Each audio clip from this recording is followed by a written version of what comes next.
In fact, I'd like to welcome into the program right now the newest UTEP minor. We found out a little more than 24 hours ago that Tae Hardy would be coming to UTEP, coming to El Paso to wear the minor uniform, and he joins us right now via Zoom. Tae, welcome to the show. Welcome to UTEP, and happy to have you aboard. How you doing? Good. I'm good. Happy to be here. Now, Tae, I'll be honest with you. It has been a tough couple of weeks because we have not had a lot of news yet about which new minors would be signing with UTEP. So when we started the show yesterday here at 4:00, you hadn't made it official. And then all of a sudden, we see a tweet from Jake Lieberman. We see your Instagram post. Then we see your Twitter post. And next thing you know, you got UTEP fans dancing in the aisles, excited that you're going to be staying in Conference USA and coming from Southern Miss here to UTEP. Tell me a little bit about how the whole experience has been like for you since you went into the portal. My time in the portal, I couldn't complain. I had a lot of schools reach out to me interested, and I just want to give a shout out to all those coaches for reaching out to me, especially after last season, coming off an injury, still trusting in my talents. But I feel like Coach Golden is my type of guy, and I feel like this is the right spot for me. You came to UTEP a couple of weeks ago, and tell me a little bit about how your trip went to El Paso. And you've been here to play the minors in the past, but what was it like to visit the campus, tour the facilities, and check out the city? Well, honestly, El Paso was new to me. I didn't go there this previous year due to my injury, so I stayed back and was doing rehab. I didn't go the year before last because of COVID, so we had both games played at Southern Miss. So my first time at El Paso was good. I love the mountain aesthetic. I like the architecture of the buildings and stuff. It's good weather, but the facilities are nice. I like how everything's connected in one facility. I don't have to do too much walking to go anywhere to work out, and I'm gonna live in that gym. I forgot about the fact, Tae, that COVID took away the trip to El Paso a couple of years ago. So that's right. So it's crazy to think that, you've been with Southern Miss now for years, but this was really your first trip here to El Paso to see UTEP and see the campus. Right. Yeah. It was first. Like El Paso was a great experience there. I saw a lot. I see myself in that jersey. I see myself in that gym, in that crowd. Like I felt the atmosphere, and I didn't even go to a game or anything. So it was good energy. When you talk about the injury you had this past season, I only had a chance to play 7 games. How difficult has that been, especially trying to work your way back and get to the point now where you've got, I'm sure, a lot of unfinished business planned on the basketball court? Whew. Yeah.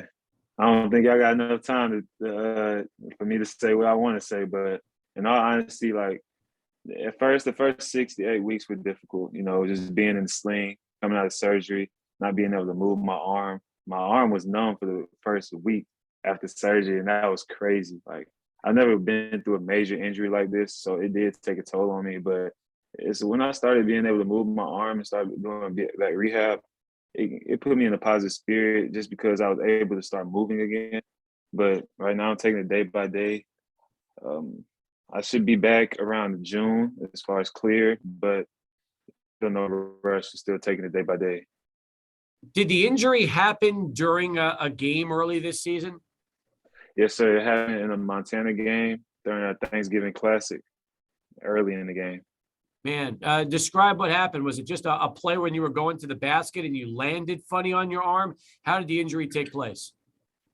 So somebody took a shot on the opponent's team. I tried to box out their big, and then their big pull my arm back in his attempt to get in front of me to get the rebound, and my shoulder just separated. It dislocated at the time. Oh. Yeah, it was crazy. Man, that sounds crazy. Now, was it your shooting shoulder or your non-shooting shoulder? It was my shooting shoulder. So when that's the case, and you talk about working your way back from an injury like that, and you're getting healthy, does it take a while to get the confidence back and kind of feel like your arm and your shoulder are back to where it was pre-injury? No, I never lost confidence in my skill when I was injured. I know I'm gonna come back great. I'm gonna come back better than what I was. That's awesome. I mean, I can tell that confidence is not something you're lacking, but I can also imagine that for you, the rehab and the recovery had to be intense. And I'm sure you try to push yourself to get as quickly back to up to speed as you possibly could. Yeah, I'm in there every day. I'm in there doing weights. I'm doing rehab. I'm running.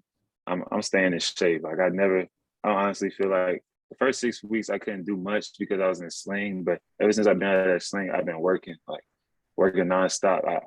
I really love this game, so I'm putting all I can into it.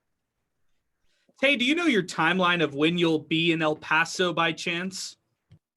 So Coach Golden and I and Coach Spriggs and the rest of the coaching staff are still trying to get in tune with that because I do graduate May 13th here. So we're still trying to get that figured out. I'm trying to get there by June, though.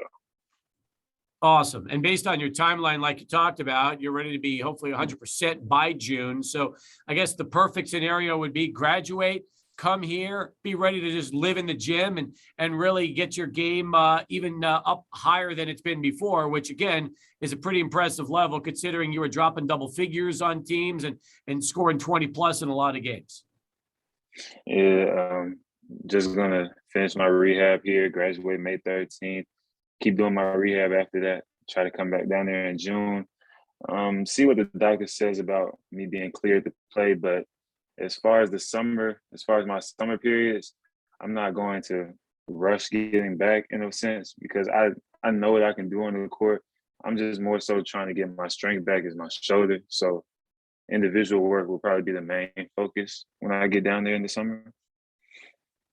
Good. That makes a lot of sense for, I think, fans listening right now. We're with Tae Hardy here on Sports Talk, the newest UTEP minor who committed yesterday. All right. As far as your social media goes, I got to ask you because you spend a lot of time on Instagram putting together a very detailed commitment for UTEP. Now, I love the pick as a T. First off, let's talk about that because was that your idea or did somebody suggest that to you? Well, I mean, the guy so the coach sent me like a mock draft for the edit. I thought it was cool. At first it was just regular Tae Hardy. Then I thought about the picket and I was like, oh, that's like a T. You could add that.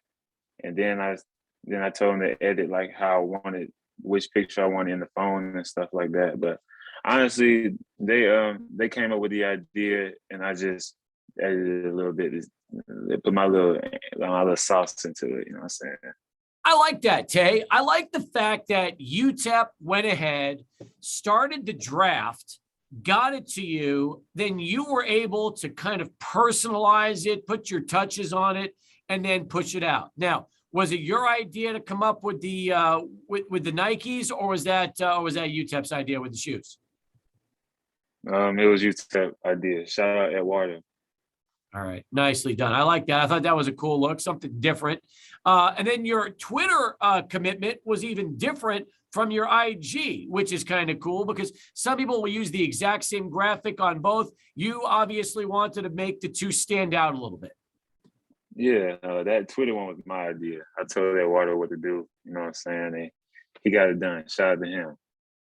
Now, Eduardo did good work. You took care of the rest. I like that. You wore a lot of different jerseys during your trip to El Paso. What was it like putting on the Texas Western jersey? Was that a little more special considering the significance and what that represents with the 66 championship team, the movie Glory Road, and everything that really associates with Texas Western?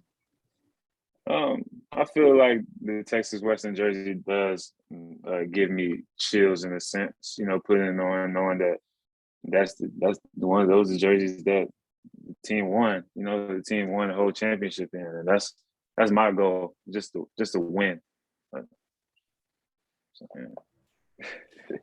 Hey, I want to ask you a little bit about Conference USA because I feel like you bring some really good perspective. What do you think about this league as a whole? And what did you think of the Miners this past year as you got a chance to watch them from afar? CUSA is a good league. I felt like last year was up for grabs. My COVID year, I felt like it was better as far as like the talent, but then again, it was older guys, and I was younger as far as the year. But CUSA got like good guards, good defensive players. Like, and then when I was watching UTEP this year, I see they got good guard play. Boom and Bieniemy, those two guys that I see Coach Golden. They want the ball in their hands. I feel like I can come in and replace them guys. Just come in and make the same immediate impact they did. Also want to ask you a little bit about Boom and Bieniemy specifically. Did they play any role into your your commitment here? Even just the influence of watching them on the court? Yeah, the influence of watching them on the court definitely stood out to me. So just knowing their play style, being familiar with it, understanding what Coach Golden wants to bring to the table on the offensive and defensive side, played a great factor, huge factor in me making this decision. Again, continuing our conversation right now with the newest minor, Tae Hardy, here on Sports Talk. All right, so when I look back at really your career, you had that big jump from your 2018-19 season right then to the COVID year, and suddenly your points exploded and everything just seemed to start clicking for you. You tell me, was it just due to experience, putting in the work and putting in the time, and that's when you started to see your production increase? Or was it a matter of just having a chance to really play more minutes and get more comfortable at the college game? Yeah, really just shout out to like my craft, just working on my craft. I'm confident because I worked so hard in my craft. There was times where I struggled, but that was because I didn't get in the gym. So my goal is just to stay in the gym to make myself the best player I can be. No, and you started at East Carolina, but I think did you start the year before Tristan Newton arrived? I did. That's what I thought. Tristan from El Paso, who came, I think, the following year to East Carolina, and then he just transferred out to UConn right now, where he's going to play as a graduate. So when you started at East Carolina, was it just a matter at that point of figuring that, you know what, you wanted a change of scenery, which is why you took Southern Miss at the time? Well, after East Carolina, I went JUCO to Pearl River. I feel like that was a decision that was the best for me. Betting on myself, understanding all the factors and circumstances that come into play with this basketball game, and I felt like it helped me for the better. Like, I've improved every season since 2018-19 from now, and it's only gonna get better. It's only up from here, honestly.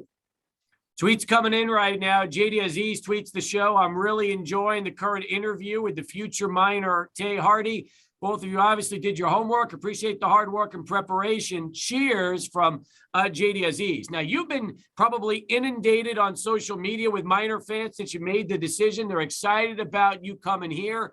And as well as a lot of fans listening, that you're going to have a big, big role on this team, a team that you've really seen those guards produce. Adrian talked a moment ago about Boom and Bieniemy, and that in this system with Joe Golding, guards have a huge, huge part in this offense and this team. And that's why I love this offense. I came here because this is the offense for me. I'm going to kill in this offense. Coach Golden, we have been talking about this. I'm going to come here at UTEP. I'm going to be a leader, lead by example on and off the court. I'm going to work hard every day, be the best teammate I could be. Just go out here and dominate the conference. That's what we're here to do, win this conference at UTEP. And I'm going to die doing it. Say, off the court, minor fans will be interested to know that you have a 4.0 GPA and you're a computer science major. Can you tell us a little bit about what you do academically and maybe what you want to do once you're done playing basketball? Ooh, I don't know about a 4.0 GPA. That might be a little reach, but I'm a 3-point something now. But yeah, I do want to work in cybersecurity, after the basketball career is over. I also have grown an interest in analytics because I do love basketball and I do look at that stuff, but for fun for the most part. But as far as like doing it, that does seem like an interest.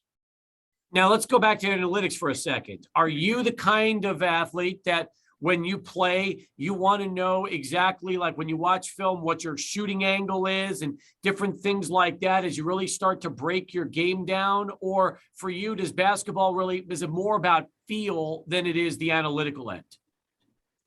See, like while I'm playing, it's more so a feel. Like I don't think too much on when I'm playing, but like as far as like watching the film and then looking at my stats and stuff, yeah, that plays a factor. And then I'm going to adjust the next time I get on the court. All right, let's give a scouting report to all the fans listening about your game. Let's start on the defensive side because that's what Joe Golding loves the most. When we watch you defensively, what are some of the things we're going to see? I'm a dog. I'm a Doberman. I fiend for defense. Like I want to steal the ball every single time. Nobody gonna score on me. I take pride in my defense.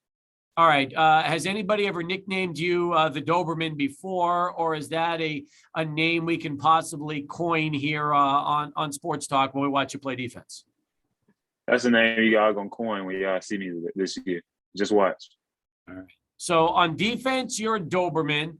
How about your offensive game? Let's talk a little bit about that and kind of what your offensive game consists of right now. Offense, I'm more so unorthodox. You know, my game is different. Like it's smooth. I go from slow to fast. You know, I like to play at my pace, but I can go. I like to get out in the open court. I can score from any level of the field. I can create for my teammates. I feel like that's one thing that I want to show. I want to show more of this season because I don't think I got a chance to do that much at Southern Miss. All right. I want to be more of a passer. I like that. So you want to be more of a distributor, but when you need to score, you can score in a variety of ways. We could tell that. How's your 3-point shot? My 3-point shot I think it's wet. Water. All right. Honestly.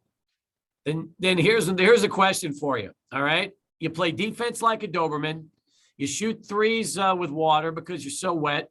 So you tell me, if you had to find a part of your game right now that you think needs still some more polish, what part of that game would it be? Everything. You always get better at everything. I just want to be the best player I can be all around. You know, I want to be great at everything. But, you know, just thinking about, like, what I would be for the next level, I think I need to focus more on my off-ball defense and on-ball because I just keep getting better at that because I know the guards to the next level are going to be coming at me every single day.